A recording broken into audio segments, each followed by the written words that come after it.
जो है गलत तरीके से अर्जित नहीं होना चाहिए।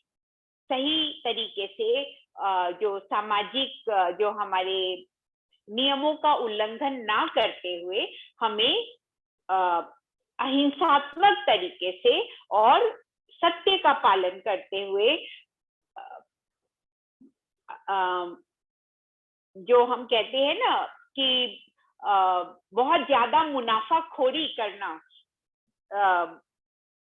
पहले चीजों को इकट्ठा करके रख लेना कि नहीं है और फिर उनको ऊंचे भाव में बेचना जब लोगों को जरूरी हो जाता है उसे खरीदना, तो इस प्रकार काला बाजारी करना, मुनाफाखोरी करना, ये भी जो रितभुक हमें भोजन बताया कि इस तरीके से हम गलत करके अगर हम भोजन अर्जित करते हैं, अन्न को अर्जित करते हैं, तो वो दूषित जो भाव हैं वो हमारे अन्न में भी आ जाते हैं और वो अन्न अगर हम ग्रहण करते हैं तो वो भी हमें रोग दे सकता है, हमें तकलीफ पहुंचा सकता है। तो रितभुक में ये भी आ जाता है। तो हितभुक जो आपके लिए अच्छा हो, आपको सूट करे, ऐसा भोजन करें।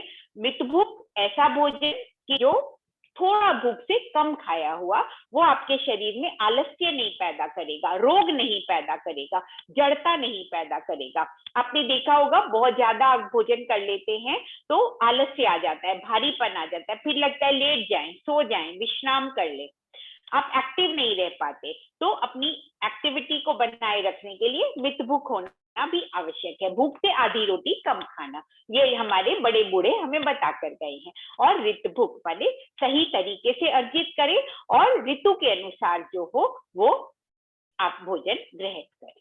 तो ये हो गया। और इसके अलावा जो है आपका जो है नियमित योगाभ्यास करें जिसमें कि प्राणायाम प्रमुख है। अब आइए हम एक एक प्राणायाम को लेकर हम बात करते हैं कि कैसे वो हमारे शरीर पर प्रभाव डालता है। तो षटकर्म की अनेकों क्रियाएं हैं, मैंने आपको शुरू में नेति आदि भी बताया था, कुंजर आदि भी बताया था, वो भी आपको इस शिविर में बताई जाएंगी, सिखाई जाएंगी। तो उनको भी आप किसी योग्य योगाचार्य के सानिध्य में पहले एक बार करके सीख लें और फिर आप उसको स्वयं भी कर सकते हैं और दूसरों को भी करने की प्रेरणा दे सकते हैं, उन्हें भी करा सकते हैं। और इसके बाद जो है प्राणायाम का प्रभाव हम देखते हैं। भस्त्रिका प्राणायाम आप प्रतिदिन करते हो, भस्त्रिका लंबी सांस लेकर छोड़ देना, तो उससे क्या होता है, आपके जो फेफड़े हैं वो स्वस्थ होते हैं, आपके हृदय की क्रियाशीलता बढ़ती है। और जब आप भस्त्रिका करते हैं सबसे ज्यादा आपके छाती पर ही प्रभाव पड़ता है, और यहाँ पे हमारे फेफड़े और हार्ट है, आप सब जानते हैं इस बात को। तो सबसे ज्यादा हमारा श्वसन तंत्र के रोग ठीक होते हैं, दमा है, जो लंग्स का इंफेक्शन है, साइनसाइटिस है, नाक की हड्डी बढ़ गई हो, नाक में गांठ हो गई हो, मांस बढ़ गया हो, ये सब ठीक हो जाता है, ये भस्त्रिका प्राणायाम। और एलर्जी, अलग अलग तरह की एलर्जी भी, एनर्जी लेवल बढ़ता है ऑक्सीजन ज्यादा पहुंचने से शरीर में, तो एलर्जी भी खत्म हो जाती है, हमारी रोग प्रतिरोधक क्षमता भी बढ़ जाती है। तो ये है भस्त्रिका का सामान्य प्रभाव। और फिर फेफड़ों की कार्यक्षमता तो बढ़ती ही है, हमारे फेफड़े ज्यादा तंदुरुस्त होते हैं, ज्यादा बलवान होते हैं, ये तो उसका सामान्य प्रभाव है ही, पहला प्रभाव है ही। और ये डीप ब्रीदिंग करना, गहरी लंबी सांस लेना और छोड़ देना, तो हमारे फेफड़े बलवान होते हैं और हमारा हृदय ज्यादा सक्रिय होता है, हमारे शरीर में ऑक्सीजन ज्यादा मात्रा में पहुंचती है, एक एक कोशिका एक एक अंग तक पहुंच पाती है, ब्लॉकेजेस दूर हो जाते हैं। दूसरा है कपालभाति। कपालभाति करते हो, हिलाते तो पेट हो, ठीक हो जाते हैं घुटने भी, हमारे शरीर की गांठें भी, कहीं पर भी सिस्ट है, फाइब्रॉइड है, ट्यूमर है, स्किन के नीचे फैट का लाइपोमा बन गया है, छोटी छोटी गांठें स्किन के नीचे आ गई है, चेहरे पर भी आ गई हैं, मस्से आ गए हैं, तिल आ गए हैं, सब अपने आप झड़ जाते हैं, आपकी त्वचा कांतिवान हो जाती है, चेहरे पर एक ओज तेज दीप्ति आभा आ जाती है, आपको ब्यूटी पार्लर जाने की जरूरत नहीं, एक ऐसा सुंदर आपके चेहरे पर तेज आ जाता है, कांति आ जाती है, ये कपालभाति करते करते। और आपके भीतर की शरीर की जो सप्त धातुएं हैं वो पूर्णतया बैलेंस हो जाती है, ना आवश्यकता से कम, ना आवश्यकता से अधिक। यही कपालभाति जो अंडरवेट है उनका वेट बढ़ाएगी, यही कपालभाति जो ओवरवेट हैं, मोटे हैं, उनका वेट घटा देगी। संतुलित हो जाना, पूर्ण संतुलन प्राप्त करना, पूरे शरीर की जो पूरा जो रस, रक्त, मांस, मेद, अस्थि, मज्जा, शुक्र सबको बैलेंस कर देना, सामान्य जितना संतुलन होना चाहिए उसमें ले आना। फिर आप ब्लड टेस्ट कराएंगे तो आपके सारे पैरामीटर्स ठीक आएंगे, आपका हीमोग्लोबिन ठीक आएगा, आपका टीएलसी डीएलसी ठीक आएगा, आपका लिवर फंक्शन टेस्ट एलएफटी ठीक आएगा, आपका किडनी फंक्शन टेस्ट केएफटी ठीक आएगा, सब कुछ ठीक हो जाएगा। ना सामान्य से कम, ना सामान्य से ज्यादा, सब जो पैरामीटर दिए होते हैं, जो रेंज दी होती है, सारे ब्लड काउंट उसमें आएंगे, कोई रोग रहने का तो मतलब ही नहीं। अद्भुत प्रभाव देता है कपालभाति प्राणायाम, पूरा बैलेंस, संतुलन स्थापित कर देता है आपके शरीर के भीतर, पूरी इंटरनल बायोकेमिस्ट्री आपकी बिल्कुल व्यवस्थित हो जाती है, संतुलित हो जाती है। फिर आता है आपका विशेष प्राणायाम, जो क्रियाएं हम इसमें करते हैं, अग्निसार क्रिया और बाह्य प्राणायाम, कपालभाति के प्रभाव को और बढ़ा देने वाले। ये दोनों क्रियाएं कपालभाति के जो प्रभाव है उसको और बढ़ा देते हैं। जैसे कि कपालभाति मान लीजिए आंतरिक व्यायाम, आंतरिक लयबद्ध व्यायाम, जैसे हम जॉगिंग करते हैं, दौड़ते हैं, एक ही स्थान पर दौड़ रहे हैं या छोटे छोटे स्टेप्स लेके जॉगिंग कर रहे हैं, रनिंग कर रहे हैं, तो वो इंटरनल अंगों की जॉगिंग हो गई कपालभाति से। बाह्य प्राणायाम कर रही है तो इंटरनल एक्यूप्रेशर हो गया, एक अंदर पॉजिटिव प्रेशर। उसके बाद फिर जब खुलता है रक्त का प्रवाह, सारे ब्लॉकेजेस को खोलता हुआ शरीर में दौड़ता है सभी अंगों में। और उसके बाद जो हम देखते हैं ये अग्निसार क्रिया, वो है इंटरनल हमारी सारे अंगों की मालिश। अगर कपालभाति करते करते कुछ मसल्स आपके टायर्ड हो जाते हैं, थक जाते हैं, दर्द सा होने लगता है, खिंचाव सा अनुभव होता है, वो सब भी ठीक हो जाएगा। अग्निसार करेंगे तो आपकी कब्ज भी दूर, कब्ज जो है उसको कहा जाता है 100 रोगों की जननी, तो कब्ज भी दूर, कब्ज के लिए रामबाण है अग्निसार क्रिया। तो आपने कपालभाति किया, बाह्य प्राणायाम किया, 2-3 बार अग्निसार भी कर लिया, बहुत आपका जो है पेट पूरा स्वस्थ।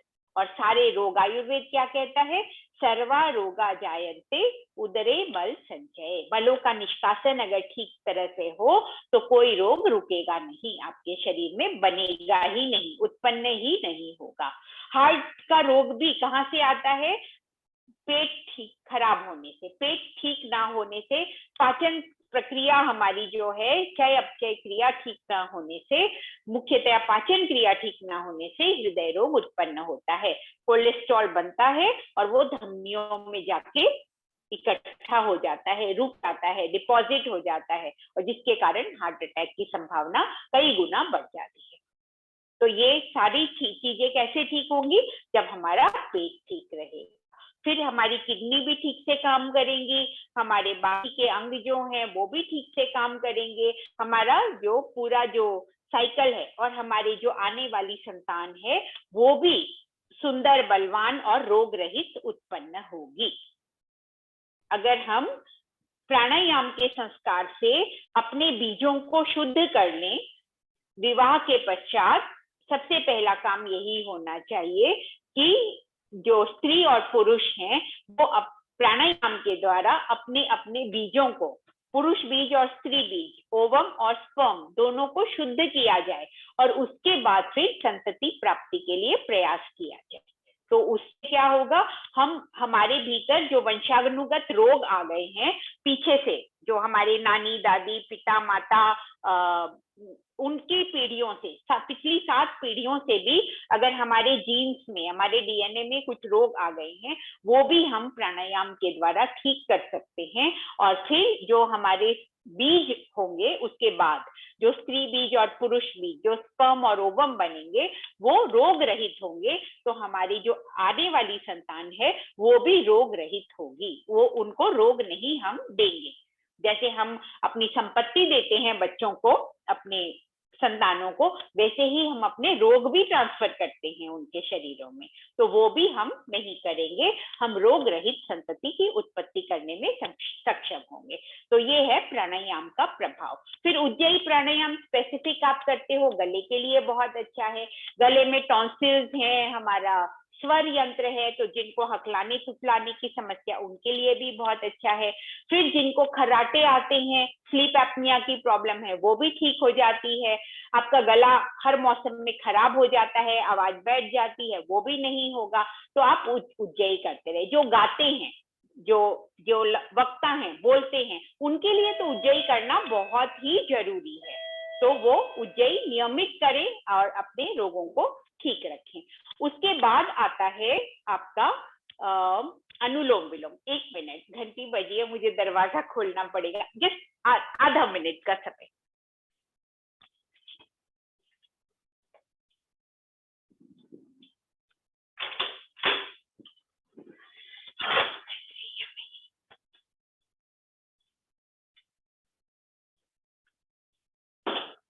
जी चलिए, तो क्षमा चाहूंगी व्यवधान के लिए।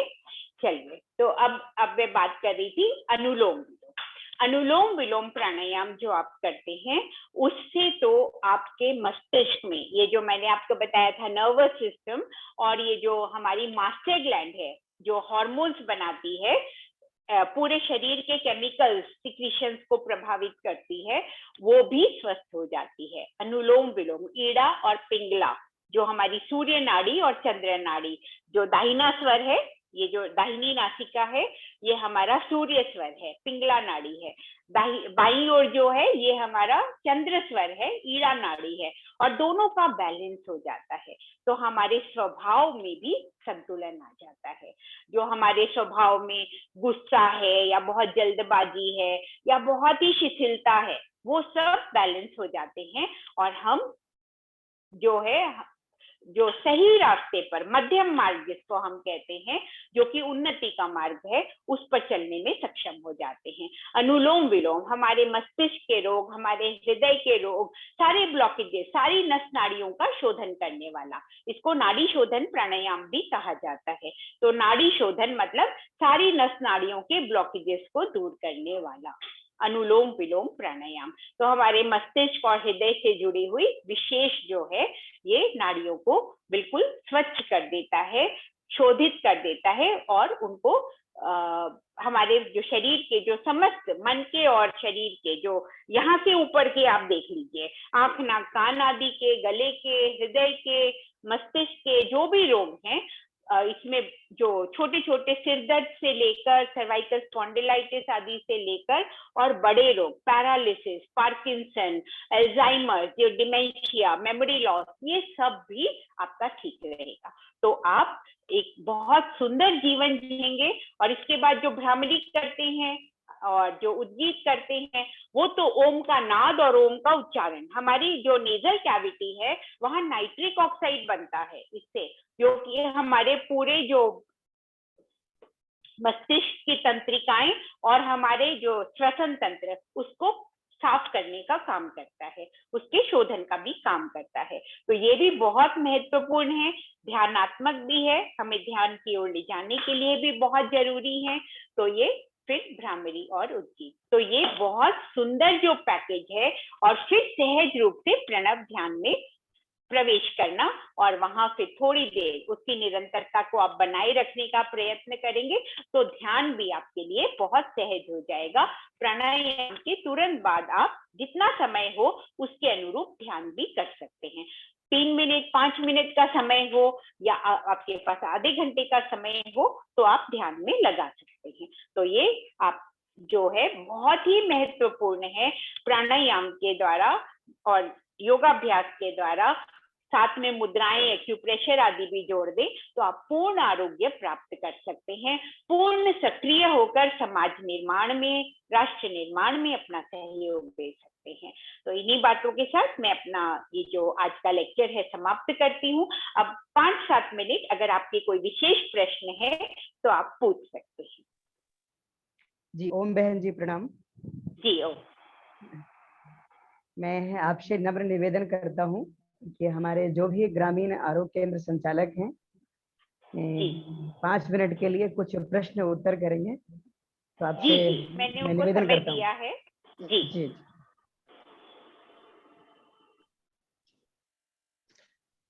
ओम, जो भाई आप अपना क्वेश्चन रखना चाहते हैं वो अपना हाथ उठा दें।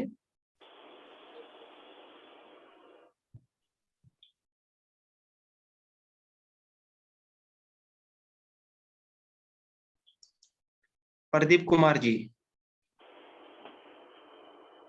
जी पूछिए। जी पूछिए।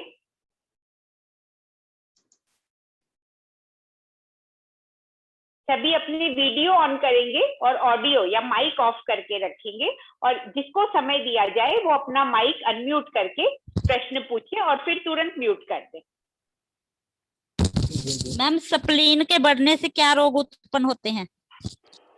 स्प्लीन, जिसको तिल्ली कहते हैं, स्प्लीन हाँ होता है। ये इससे बढ़ जाने से हमारे शरीर में, देखिए बहुत ज्यादा रोग तो इसके नहीं है, मगर ये क्या, स्प्लीन में मैंने आपको बताया, एक तो हमारे जो रेड ब्लड सेल्स होते हैं, जो अपनी अवधि लगभग 4 महीने की उनकी जीवन अवधि होती है, 120 दिन की, उसके बाद उनको डिस्ट्रॉय करना होता है, मतलब शरीर खुद ही उनको समाप्त कर देता है, तो वो स्प्लीन में आते हैं समाप्त होने के लिए। और स्प्लीन जो है कुछ विशेष हमारी रोग प्रतिरोधक क्षमता युक्त सफेद कणिकाएं भी, रक्त कणिकाएं भी उत्पन्न करता है, तो ये रक्त को बैलेंस करने का काम करता है। तो स्प्लीन अगर ठीक से काम नहीं करेगा, स्प्लीन बढ़ जाना मतलब उसका जो है वो उसमें स्वेलिंग आ जाना, तो उसके कार्य जो है वो ठीक से नहीं हो पाते हैं। तो ये जो दो उसके विशेष कार्य हैं वो नहीं कर पाता है ठीक से। तो एक तो जो हमारे शरीर में जो है इम्प्योरिटीज जो है बढ़ जाएंगी, क्योंकि वो डिस्ट्रॉय नहीं हो पाएंगे, जो हमारे रेड ब्लड सेल्स हैं जो अब रोगी हो गए हैं, या रोगी नहीं कहेंगे तो जीर्ण हो गए हैं, जिनको हम कहेंगे कि जो अब जिनका काम करने की क्षमता अब समाप्त हो गई है, जो जीर्ण हो गए हैं, वो अगर ठीक से समाप्त नहीं होते हैं तो हमारे शरीर में थोड़े टॉक्सिन्स बढ़ जाते हैं, थोड़े विजातीय द्रव्य बढ़ जाते हैं, जो कि रोगों का कारण बन सकते हैं। और दूसरा, रोग प्रतिरोधक क्षमता बढ़ाने वाले जो हमारे सैनिक सेल्स होते हैं, उनका उत्पादन भी थोड़ा कम हो जाता है, जो स्प्लीन में बनते हैं, बी सेल्स जो स्प्लीन में बनते हैं वो ठीक प्रकार से नहीं बनते, तो उस ये हो सकता है। तो बाकी वैसे कई बार इसको, स्प्लीन को बढ़ जाता है तो निकाल भी दिया जाता है शरीर से, तो हाँ, तो उसका कोई बहुत ज्यादा दुष्प्रभाव नहीं पड़ता, क्योंकि शरीर में बहुत सारे अंग ऐसे हैं जो उनके कार्यों को करने लगते हैं, वो कार्य वो अक्वायर कर लेते हैं। प्रकृति ने हमारे शरीर को एक्स्ट्रा दिया है हर कुछ, जैसे एक किडनी से काम चल सकता है पर 2 किडनी दी है, एक किडनी भी 60% काम करे तो हमारे शरीर का काम चल जाएगा। इसी प्रकार हर चीज ज्यादा दी है हमारे शरीर में प्रकृति ने स्वयं। तो स्प्लीन का जो है वो बहुत, मतलब 50% तक तो उसका उपयोग दूसरे अंग भी है जो उसके सहायक होकर काम करके उसका काम निभा देते हैं, तो इसलिए बहुत ज्यादा जो नहीं प्रभाव, फिर भी आप स्वस्थ रहें और प्राणायाम करेंगे तो आपका स्प्लीन भी ठीक रहेगा। अगर नियमित ये जो मैंने आपको बताया, कपालभाति, अनुलोम विलोम और जो बाकी के और जो दूसरे प्राणायाम है, वो इनके ही सहयोगी के रूप में आपके स्वास्थ्य को अच्छा रखेंगे। तो ये 2 प्राणायाम बहुत महत्वपूर्ण है। अगर आप कपालभाति और अनुलोम विलोम नियमित करेंगे तो आपको प्रॉब्लम, ये स्प्लीन की हो, लिवर की हो, या कोई भी अन्य अंगों की हो, हार्ट, ब्रेन आदि की कोई शिकायत होगी ही नहीं। हेलो मैम, ओम मैम, सर एक्चुअली मेरा एक छोटा सा क्वेश्चन है। आजकल जो है हेयर फॉल बहुत होता है, मतलब लाइक आप जब वर्किंग में स्ट्रेस होता है, पोल्यूशन होती है, तो इसमें हेयर फॉल बहुत होता है, तो उसके लिए कोई रेमेडी है क्या, मतलब इसमें योग में? जी, योग में भी है और आयुर्वेद में भी है। एक तो हमने जो सिर में तेल लगाने वाली हमारी परंपरा थी वो लगभग छोड़ दी है, तो एक तो वो जरूर करें। तेल लगाना जो है पूरे शरीर को भी अभ्यंग चाहिए, हमारे जो बाल हैं उनको भी तेल चाहिए। तो ये जो तेल लगाने की जो हमारी जो एक परंपरा रही है इसका पालन करें।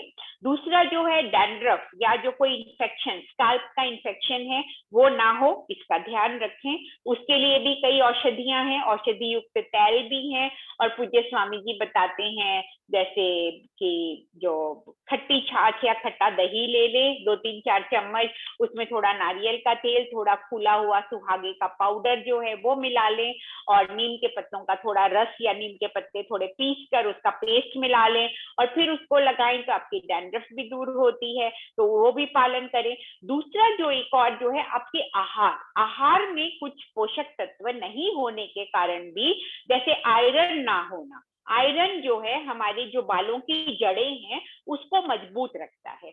तो आयरन की कमी से भी बाल झड़ सकते हैं। अगर आप एनीमिक हैं, आपके शरीर में आयरन की कमी है, आपका हीमोग्लोबिन लो है, तो वो भी एक कारण हो सकता है बालों के झड़ने का, जो कि सामान्यतः आजकल महिलाओं में देखा जा रहा है। बाल झड़ने का सबसे बड़ा कारण है हीमोग्लोबिन की कमी या आयरन तत्व की कमी होना। तो आप लोहा जहां से भी आपके भोजन में जोड़ सकें, जैसे गुड़ का सेवन करें। देखिए 3 चीजें तो मैं कहूंगी कि हमारे जो ग्रामीण भाई बहन हैं वो भी आजकल उनके किचन में भी आ गया है ये सब, उसको दूर करें। एक तो सबसे आहार से, और एक है किचन से बर्तन। एक तो एल्यूमिनियम के बर्तन जो हैं उनमें पकाना और खाना और भोजन को रखना छोड़ दें। एल्यूमिनियम के बर्तन स्लो पॉइजनिंग करते हैं, हमारे शरीर में रोगों को उत्पन्न करते हैं।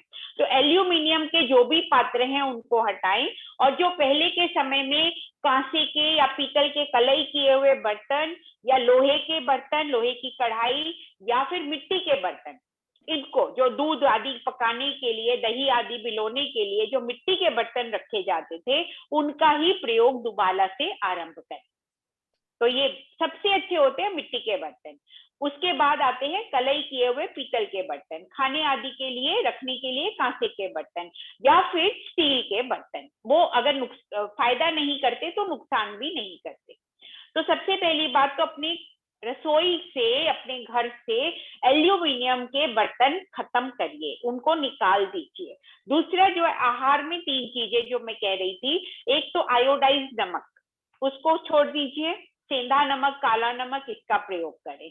दूसरा जो है चीनी, ये जो क्रिस्टल शुगर होती है, रिफाइंड चीनी होती है, जो आजकल हम साधारण रूप से चीनी वही यूज करते हैं, वो हमारी हड्डियों को गलाती है, हमारी मांसपेशियों को गलाती है, उसका उपयोग बंद करिए।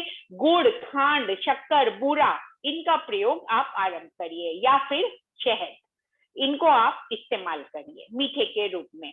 या फिर जो नेचुरल मीठे खजूर, छुहारे, मुनक्के आदि होते हैं, मीठे जो ड्राई फ्रूट्स जिनको हम मीठे फल कहते हैं, सूखे मीठे फल, उनका प्रयोग करिए।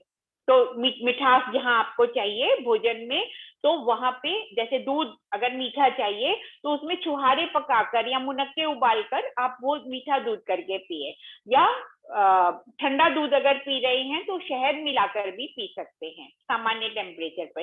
गर्म दूध में शहद मत लीजिएगा, गर्म चीजों के साथ शहद नहीं लेना चाहिए। तीसरा है रिफाइंड ऑयल। फिजिकली रिफाइंड तो ठीक है, फिर भी केमिकली रिफाइंड ऑयल जो हैं वो तो आपको बिल्कुल स्लो पॉइजन है, आप उनको खत्म करिए, आप प्रयोग ना करें। कच्ची घानी के तेल आप प्रयोग करें, जो कच्ची घानी के, जो लकड़ी के उसमें पेरे जाते थे, कोल्हू के, जो कोल्हू में पेरा जाने वाला तेल, वो सबसे अच्छा होता था। तो तिल का तेल, सरसों का तेल जो कोल्हू में पेरा जाता है, या और भी जो भी तेल हैं, अगर लकड़ी की घानी, कच्ची घानी के तेल हैं, वो सबसे अच्छे होते हैं, क्योंकि वो गर्म नहीं होते पेरते समय और उनके पोषक तत्व उनमें बने रहते हैं। और जो केमिकली रिफाइंड ऑयल्स होते हैं वो तो जहर का काम करते हैं, और हमारे जो जोड़ों के दर्द का मुख्य कारण क्या है? Refined oil. हमने घी का प्रयोग बंद कर दिया और ये रिफाइंड ऑयल शुरू कर दिए। तो थोड़ा घी, गाय का घी का प्रयोग करें, मक्खन का प्रयोग करें, बच्चों को मक्खन दीजिए, ताजा मक्खन, घर का बिलोया हुआ मक्खन दीजिए, उनकी बुद्धि बल भी बढ़ेगा और शरीर का विकास भी अच्छा होगा। और आप स्वयं भी जो है अपना गाय का घी का प्रयोग करें और शुद्ध घी का प्रयोग करें और शुद्ध तेल, कच्ची घानी के तेलों का प्रयोग करें। तो ये बहुत जरूरी है। तो और जिनको बाल झड़ने की समस्या है वो काले तिल भिगोकर उनको प्रतिदिन आधा 1 चम्मच 5-10 ग्राम काले तिल भिगोए रात को, सुबह उसका पानी तो फेंक दीजिए, उस तिलों को चबाकर खा लीजिए। और 1-2 आंवले का प्रयोग मुरब्बे के रूप में या किसी भी पाउडर के रूप में, रस के रूप में 1 से 2 आंवले प्रतिदिन। तो आप देखेंगे आपके बाल बिल्कुल स्वस्थ, घने, काले, चमकीले हो जाएंगे। ये 2 चीजों का प्रयोग आप प्रतिदिन करें। थोड़े से काले तिल भिगोकर चबाकर खाए हुए और उसके साथ आंवले का प्रयोग, ये 2 चीजें आपको कैल्शियम भी चाहिए, आयरन भी चाहिए और विटामिन सी भी चाहिए इनके शरीर में प्रॉपर एब्जॉर्प्शन के लिए। तो ये आपने लेना है। काले तिल चबाकर खाएं, काले तिल ना हो तो सफेद तिल भी खा सकते हैं, आधा 1 चम्मच भिगोए हुए, गर्मी है भिगोए हुए ही खाएंगे और बहुत अच्छी तरह चबाकर खाएंगे। और साथ में आंवले का मुरब्बा जरूर खाएं आप। तो ये आप देखें बहुत जल्दी 1 महीने में ही आपकी जो हेयर फॉल की समस्या है ठीक हो जाएगी। और आयरन वाली चीजें और भी जो आप खा सकते हैं, रागी, बाजरा, फिर उसके अलावा जो पालक, हरे पत्तेदार सब्जियां, फिर उसके अलावा गुड़ पे भी आयरन होता है, फास्फोरस भी होता है। तो इनका सेवन आप करेंगे तो आपकी हड्डियां भी स्वस्थ रहेंगी और जो हड्डियों का मल ही है, बाल और नाखून, ये भी स्वस्थ रहेंगे। सबसे पहले हमारे मल ही विकृत होते हैं, जो आप देखा होगा डॉक्टर भी टेस्ट कराते हैं तो कहते हैं स्टूल टेस्ट कराइए, यूरिन टेस्ट कराइए, और नाखूनों पे आप देखेंगे धब्बे आएंगे, लकीरें आएंगी, टूटने लगेंगे और बाल झड़ने लगेंगे। तो ये ही सबसे पहले विकृत होते हैं। तो अपने आहार को ठीक करिए, अपने प्राणायाम को दिनचर्या में समाविष्ट करिए, आप देखेंगे कि आपके सारे रोगी ठीक हो जाएंगे। ये तो बहुत छोटे छोटे इंडिकेशन है, बाल झड़ना आदि, ये भी बिल्कुल ठीक हो जाएंगे। जी, और कोई प्रश्न है? नमस्कार जी नमस्कार।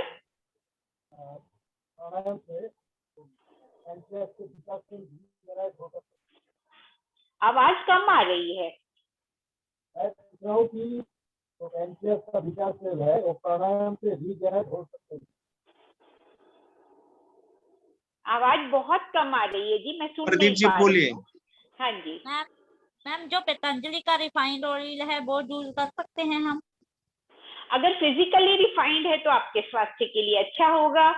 तो पतंजलि का जो रिफाइंड ऑयल है, मैं जहां तक जानती हूँ फिजिकली रिफाइंड है, तो आप उसको इस्तेमाल कर सकते हैं। पर फिर भी अगर आप कच्ची घानी के तेल पर जाएंगे तो वो और भी ज्यादा उपयोगी होगा, क्योंकि उसमें जो है रिफाइन करके जो है माइक्रो न्यूट्रिएंट्स निकल जाते हैं। तो आप अगर कच्ची घानी के तेल पर जाएं तो उसमें आपको माइक्रो न्यूट्रिएंट्स जो है, कुछ गंध है, कुछ चिकनाई है, कुछ चिपचिपापन है, वो भी अगर रहता है तो वो ही सही मायने में तेल होता है। और जिसमें से ये सारी चीजें निकाल दी जाती हैं रिफाइनिंग प्रोसेस के माध्यम से, उसमें पोषक तत्व भी कम हो जाते हैं। धन्यवाद।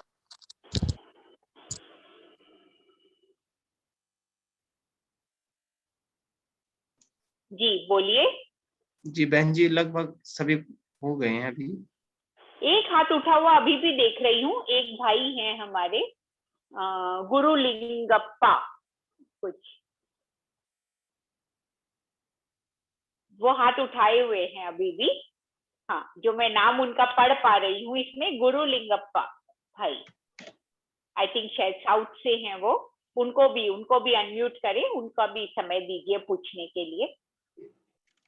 जी पूछिए गुरुलिंगप्पा जी, अपने माइक को अनम्यूट करके आप अपना प्रश्न पूछ लीजिए। Please ask your question.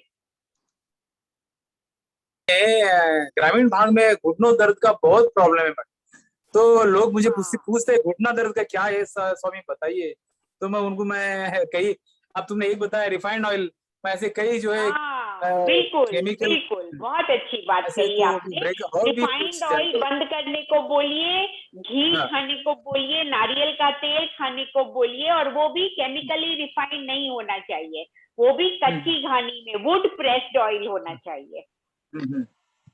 बोलिए, बहुत अच्छा काम कर रहे हैं आप, बिल्कुल उनको सही सलाह दे रहे हैं आप, तो यही करना है आपको, बिल्कुल। बाकी औषधियां तो बात की बात है, आप और मेडिसिन कौन से देंगे?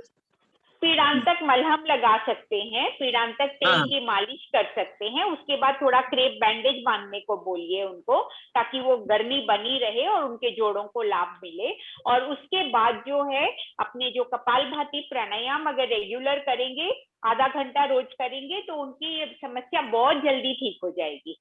आधा घंटा रोज कपालभाति, ठीक है, कपालभाति प्राणायाम, और कम से कम 20 मिनट अनुलोम विलोम भी साथ में। अगर इतना रोज करेंगे तो आप उनकी घुटनों की सब समस्या बिल्कुल ठीक हो जाएगी।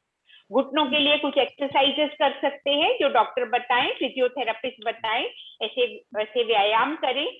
साथ में सूक्ष्म व्यायाम करते हैं जो हम लोग रोज, वो भी घुटनों के लिए भी बहुत अच्छे हैं, उनको भी करें। और साथ में जो रिफाइंड ऑयल है वो बंद करके अपने जो वुड प्रेस्ड ऑयल हैं वो खाएंगे, और फिजिकली रिफाइंड ऑयल्स खाएं, और कच्ची घानी के तेल खाएं, और साथ में घी ये खाएं। और पीड़ांतक तेल खुद बना सकते हैं, कुछ मेथी है, लहसुन है, सौंठ है, अजवाइन है, ये सब तेल में धीमी आंच पे पकाएं। तिल का तेल या सरसों का तेल कोई भी आप ले सकते हैं, वो तेल में धीमे धीमे पका के उसको छान के रखें। ये तेल जब भी आवश्यकता हो गर्म करके लगाएं, और फिर उसके ऊपर पट्टी बांध लें। और गर्म ठंडा सेक भी कर सकते हैं। रेत की पोटली बनाएं, उसमें नमक डालें, 100 ग्राम रेत और नमक। रेत माने sand, fine sand and salt, सेंधा नमक, वो भी पिसा हुआ फाइन सैंड एंड सॉल्ट, दोनों को आप पोटली बनाएं। उसमें थोड़ा 25-50 ग्राम अजवाइन भी डाल दें, सूती कपड़े में पोटली बनाएं, ये पोटली से सेक लगाएं, इससे भी बहुत आराम मिलता है। तो ये सेक भी दे सकते हैं आप। और ठंडा गरम सेक भी दे सकते हैं, और औषधीय काढ़े से भी सेक दे सकते हैं। जैसे पारिजात जो होता है, हार सिंगार के पत्ते होते हैं, उसका काढ़ा बनाकर, या कॉटन सीड, बिनौले होते हैं ना, कॉटन के सीड्स होते हैं, कपास के सीड्स जो होते हैं, उसमें अजवाइन और सेंधा नमक डाल के पानी में बॉईल करके वो काढ़े से भी सेक देने से घुटनों में बहुत आराम मिलता है। कहीं पर भी दर्द हो आपके, उसमें आराम मिलता है। सियाटिका में, घुटनों में बहुत आराम मिलता है, तो ये आप ले सकते हैं। और जो आप लोग ड्रम स्टिक्स खाते हैं, ड्रम स्टिक्स, सहजन की फली, मोरिंगा के पत्ते, मोरिंगा की फलियां, जो सहजन होता है, आप लोग क्या बोलते हैं ड्रम स्टिक्स को, जो आप सांभर में भी डाल के खाते हैं? हाँ, तो वो आप सहजन की फलियां भी खाइए, वो बहुत पौष्टिक होती है, घुटनों के दर्द के लिए भी बहुत अच्छी होती है। उसके फूल, जो मोरिंगा के फूल होते हैं, उसकी सब्जी, उसके पत्तों का सूप, या उसके पत्तों को आटे में डाल के रोटी बना के खाइए, पराठा बना के खाइए, वो भी बहुत अच्छा होता है। एलोवेरा की सब्जी रोटी के साथ खाइए, वो भी बहुत अच्छी होती है दर्दों के लिए, तो ये आप कर सकते हैं। और हल्दी मेथी सौंठ, ये तो पूज्य स्वामी जी बताते ही हैं, हल्दी मेथी सौंठ, और उसमें अश्वगंधा भी मिला सकते हैं। अगर कमजोरी है तो अश्वगंधा भी मिलाएं। तो ये जो पाउडर है आप गर्म दूध या गर्म पानी के साथ में सुबह शाम भी ले सकते हैं, तो उससे भी दर्दों में आराम मिलेगा, घुटने के दर्द में भी आराम मिलेगा।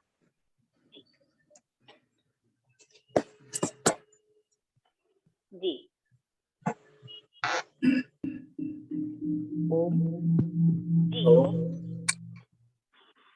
आप सभी ग्रामीण आरोग्य केंद्र संचालकों की ओर से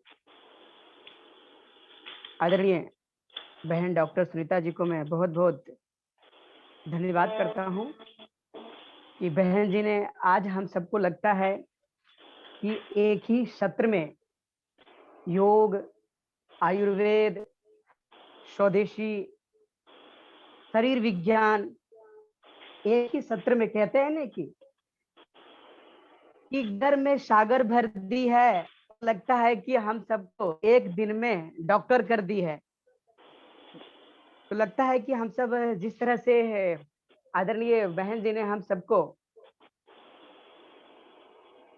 एक एक विषय पर कि हम कैसे योगी बने, कैसे निरोगी बने और हम कैसे जीवन को उपयोगी बनाएं और समाज को उपयोगी बनाएं, कैसे हम अपने जीवन में पथ्य अपथ्य को पालन करें, कि हम अगर पथ्य को पालन करते हैं तो फिर भी दवा की क्या आवश्यकता, और अपथ्य का भी पालन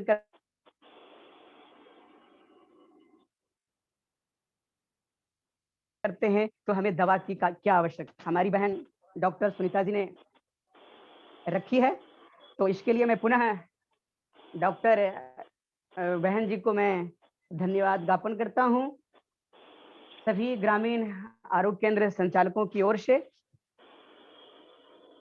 और इस कार्यक्रम को पुनः पूर्णता की ओर आगे लेकर के चलते हैं, शांति पाठ की ओर।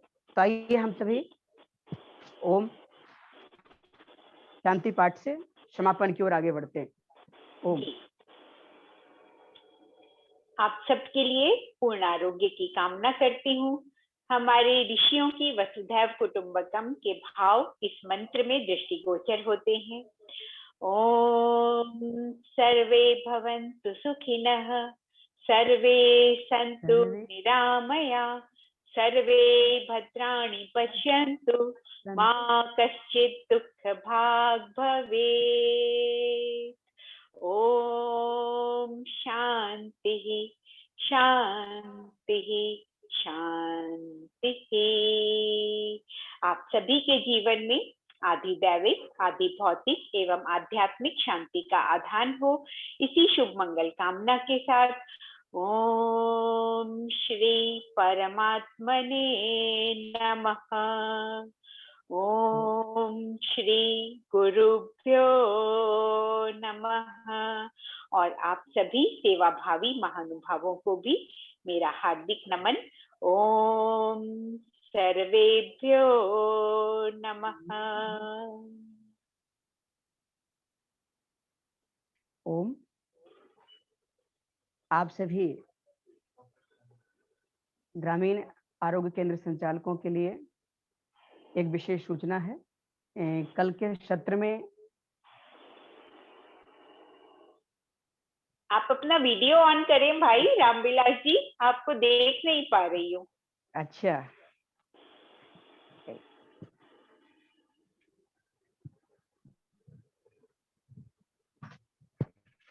जी ओम ओम ओम ओम बहन जी। जी। आप सभी ग्रामीण आरोग्य केंद्र संचालकों के लिए एक विशेष सूचना है कि कल प्रातःकालीन सत्र में योग प्रचारक प्रकल्प के प्रभारी पूज्य स्वामी विदेह देव जी हमारे मध्य रहेंगे प्रातःकालीन के सत्र में, जिन्होंने आधुनिक के क्षेत्र में अगर कहें तो उन्होंने MBA की डिग्री हासिल की है और अध्यात्म के क्षेत्र में दर्शनाचार्य हैं। तो कल प्रातःकालीन के सत्र में हम सबका परम पूज्य स्वामी विदेह देव जी का हम सबका मार्गदर्शन मिलेंगे। तो आप सभी जितने भी हमारे ग्रामीण आरोग्य केंद्र संचालक भाई बहन हैं, अपने निश्चित समय पर जुड़ेंगे और पूज्य महाराज जी के माध्यम से जो हम सबका उद्बोधन मिलेगा, जो ज्ञान मिलेगा, हम सब अपने जीवन में उसे धारण करने का और उस धारण करके उस जीवन को जीने का हम सब प्रयास करेंगे, पुरुषार्थ करेंगे। तो इसी कामनाएं के साथ आप सबको बहुत बहुत अभिनंदन, बहुत बहुत साधुवाद। और हमारी आदरणीय डॉक्टर सुनीता बहन जी को भी कि इन्होंने बहुत बहुत बहुमूल्य समय निकालकर हमारे बीच आई है और अपने ज्ञान से हम सबको अनुग्रहित की है। इसके लिए भी मैं एक बार पुनः सभी ग्रामीण आरोग्य केंद्र संचालकों की ओर से मैं एक बार पुनः आदरणीय बहन जी को मैं अभिनंदन करता हूँ, प्रणाम करता हूँ, वंदन करता हूँ। ओम ओम ओम। तो आज यहीं तक, कल हम सब पुनः मिलते हैं प्रातःकालीन सत्र में। ओम, धन्यवाद।